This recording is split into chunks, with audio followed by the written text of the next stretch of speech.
utilizar esa platea para plantear este tema. Vamos a analizar este y otros temas respecto a lo que está sucediendo aquí con este inicio de la cumbre de los países latinoamericanos y del Caribe con Samuel Fernández. Ya nos acompaña, analista internacional de la Universidad Mayor. Samuel, ¿cómo estás? Muy buenas tardes. Encantado de estar con ustedes. Buenas tardes.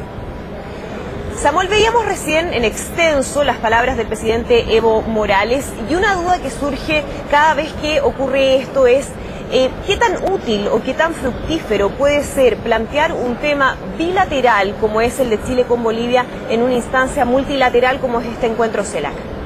En realidad corresponde a una estrategia que Bolivia anunció, no tiene ninguna novedad en ello, en el sentido de que iba a multilateralizar el tema y además lo iba a plantear a los distintos países. Realmente aquí tenemos una situación, como bien ustedes decían, que cambia el eje central de las reuniones que hemos tenido como sede en Chile. Hay dos tipos de reuniones. Una, la CELAC con la Unión Europea, que ha terminado con una declaración y plan de acción muy claros en cuanto a ratificar el interés de Europa por Latinoamérica y a su vez el interés de Latinoamérica por Europa, en una situación de igualdad y de garantías jurídicas para las inversiones y los negocios. Pero Bolivia cambia de escenario y lo coloca dentro de una reunión CELAC propiamente tal, en la que juega el papel distinto al papel que ha estado siendo jugado en la reunión que acaba de ratificar Bolivia y firmado la declaración. A ver, hay una dicotomía, son dos cosas distintas.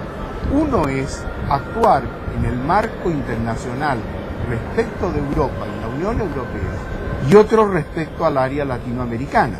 En esta área latinoamericana, no hay ninguna duda, el presidente Morales se siente mucho más respaldado, acompañado, ya conocemos su discurso, su óptica desde su punto de vista y lo está empleando como una caja de resonancia para poder plantear sus temas.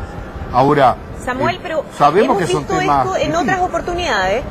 Exactamente, hemos visto esta misma situación en otras oportunidades que el presidente boliviano aprovecha estas instancias principalmente regionales, donde él tiene mucha cercanía con algunos mandatarios de América Latina para plantear la reivindicación marítima, pero la pregunta, insisto, es si esto puede tener una influencia real en el resto de la región, puede tener efectos en los resultados de las conversaciones que pueda tener Chile con Bolivia respecto a este tema. Son dos aspectos. El primero respecto de la reunión propiamente tal, que no creo que tenga ningún resultado mayor. A ningún país le gusta que sus problemas propios, personales y de sus intereses sean planteados en un foro internacional dedicado a otro tema. Hay otros foros para ello. Y naturalmente en esto, en materias limítrofes, los países son extremadamente cuidadosos. No hay ningún país que no tenga algún tipo de aspiración, problema, pero no lo hace unilateralmente. Aquí no se puede hacer del tratado de 1904 como si no existiera, como si no lo aprobaron en su momento, como si no lo aplicó todos estos años perfectamente Chile, y como si no hubiera sido aprobado por el presidente de Bolivia y el Congreso boliviano 20 años después de concluidas las hostilidades de la Guerra del Pacífico. Por lo tanto, ese revisionismo de tratado unilateral es lo que realmente la comunidad internacional no puede aceptar. Y hay un antecedente que también conocemos, que es el antecedente de que Bolivia ya lo planteó, y lo planteó en 1920, junto a Perú, ante la Sociedad de las Naciones, la antecesora de las Naciones Unidas. Y la Sociedad de las Naciones dijo que no tenía competencia para un asunto limítrofe que se arreglaba bilateralmente.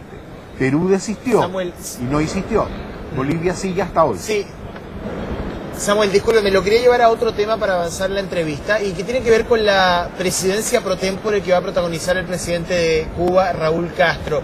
¿Pierde la CELAC, pierde seriedad, pierde fuerza para algunos analistas? Me gustaría saber si es la misma mirada que usted tiene. un organismo como la CELAC, que debe defender o velar por la integridad política y también por la defensa de los valores democráticos y los derechos humanos, siendo presidida por un régimen que no es democrático. ¿Cómo lee usted aquello y si efectivamente eso le resta un poco de competencia a este organismo regional? Creo que las dos cosas son válidas, pero dependiendo del momento. A ver, la CELAC se crea en un sentido político, en un sentido de derechos humanos, en un sentido de la democracia, en un sentido de la integración latinoamericana. Hoy ha variado el escenario, tenemos un temario diferente, un temario económico, de cooperación, de acción con Europa y en realidad marcada por una libertad comercial, que es lo que la CELAC no ha propiciado desde el punto de vista político, pero que ha dejado en evidencia en la reunión de hoy. Por lo tanto, son dos temas diferentes. Ahora, pasado esto a Cuba, se ha creado una situación diferente y distinta también. ¿En qué sentido? En el sentido de que ahora ya no se exige los prerequisitos de derechos humanos o democracia plena, sino que se ve una visión de integración distinta, una visión en que no está el aspecto político. Estamos hablando de un tema diferente, es el tema de la economía, de los negocios, de la inversión, de la educación, de la asistencia técnica, del progreso real como lo entiende Europa. Por supuesto, Latinoamérica ahora, y se está viendo en la reunión que comienza, CELAC propiamente tal, ahora surgen aquellos problemas que siempre están en Latinoamérica. Respecto a Cuba, por supuesto, Cuba gana un paso importante en que al no haber una exigencia, un prerequisito de democracia real y como la entiende el mundo occidental y en todas partes y como la entiende Europa, ahora en el sistema latinoamericano que hay distintas visiones de cómo se aplica esta democracia, por supuesto la va a recibir con el beneplácito de los demás países. El futuro dirá pero Samuel, si esto gana o no gana. Duda, discúlpeme. Sí. Lo que pasa es que me salta una duda. Usted habla de las distintas visiones de democracia que puede haber a nivel latinoamericano. Uno podría también entrar en el análisis de lo que ocurre en Venezuela con una serie de disposiciones del presidente Chávez. Lo mismo ocurre también en Argentina. Pero nadie podría desconocer que Cuba no es una democracia. No es que haya una visión distinta de democracia. Cuba no es una democracia. Claro que no lo es. Y las otras tienen todas esas condicionantes que bien conocemos. Pero, ¿en qué sentido lo he planteado? Lo planteo en el sentido de que la comunidad de estados latinoamericanos y del Caribe está aceptando que a pesar de existir esos predicamentos acordados con anticipación, estos países no solo participen, sino que además ocupen puestos directivos, como es el caso de la presidencia pro tempore de Cuba. Pero por lo tanto hay una Samuel, disminución. Sí, es que veo una contradicción, yo no sé si usted hace la misma lectura, pero por ejemplo en esta reunión se ha dejado fuera a Paraguay, donde el presidente Federico Franco llegó de una manera para muchos en América Latina no democrática al poder, en una suerte de golpe blanco que sacó a Fernando Lugo. No se acepta Paraguay, pero sí se permite que Cuba ocupe un lugar preponderante dentro del organismo como pro tempore, entendiendo que tampoco el presidente Raúl Castro ha llegado por una elección popular al gobierno. No hay duda. Esto es lo que hace la dicotomía entre las palabras y los hechos, las declaraciones líricas y la realidad que se está aceptando. Ahora, Paraguay debería haber estado perfectamente admitido y participando plenamente, pero en comparación a otros que no lo aceptan porque hay muchas diferencias políticas, lo que se ha evitado al no venir Paraguay, ojo que se aclaró que Chile lo invitó, pero Paraguay desistió. ¿Y desistió por qué? Para evitar el bochorno de que algunos países se levantaran y no aceptaran su presencia. Samuel, veíamos en la cumbre CELAC Unión Europea que el eje principal, el tema más importante de la reunión fue, sin lugar a dudas, la crisis económica en Europa. Eso fue lo que concentró la preocupación de la mayor parte de las reuniones.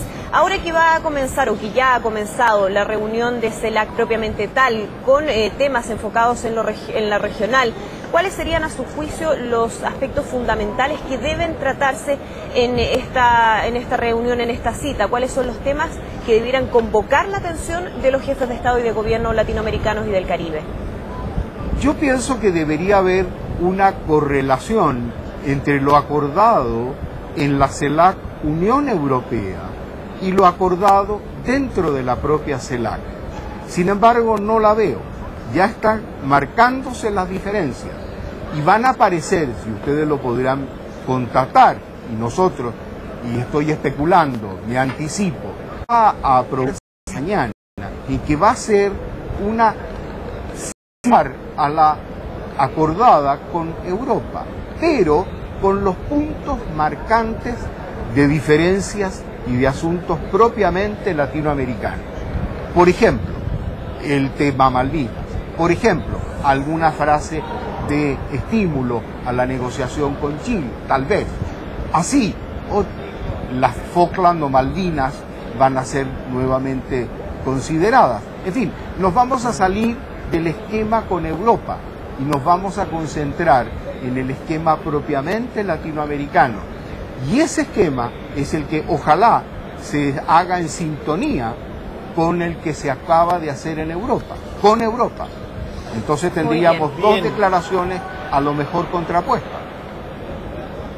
Bien, don Samuel, queríamos agradecerle por supuesto su tiempo, su disposición a responder todas nuestras preguntas para poder comprender un poco mejor la forma como opera la CELAC y también lo que vamos a ver el día de mañana con una suerte de conversación un poco más directa entre los mandatarios latinoamericanos. O sea, que tenga buenas tardes. Igual, muchísimas gracias a ustedes dos.